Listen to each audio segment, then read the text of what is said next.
गुहागरमध्ये ठाकरे आणि राणे गटात जोरदार राडा. निलेश राणेंच्या ताफ्यावर दगडफेक. जमावाला पांगवण्यासाठी पोलिसांनी अश्रुधुराच्या नळकांड्या फोडल्या. महायुतीची लोकसभेसाठी जागा वाटपाची प्राथमिक चर्चा पूर्ण. सूत्रांची माहिती. पुढील आठवड्यामध्ये दिल्लीतील बैठकीत शिक्कामोर्तब होण्याची शक्यता. बारामतीमधून सुनेत्रा पवार सुप्रिया सुळेंच्या विरोधात लढणार. सुळेंच्या विकास रथाला सुनेत्रा यांचं विकास रथातूनच उत्तर.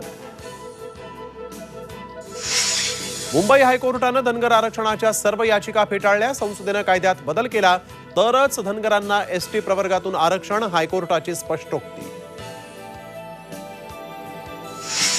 राज्य मागासवर्ग आयोगाकडून सरकारला अहवाल सादर. 20 तारखेला विशेष अधिवेशनात अहवालावर चर्चा. नोंदी नसलेल्यांनाच मराठा आरक्षणाचा लाभ मिळणार. मुख्यमंत्र्यांचं स्पष्टीकरण. सगळे सोयरे कायद्याच्या अंमलबजावणीशिवाय माघार नाही. जरांगेंचा निर्धार. 20 तारखेपर्यंत अंमलबजावणी करा. जरांगे उपोषणावर ठाम.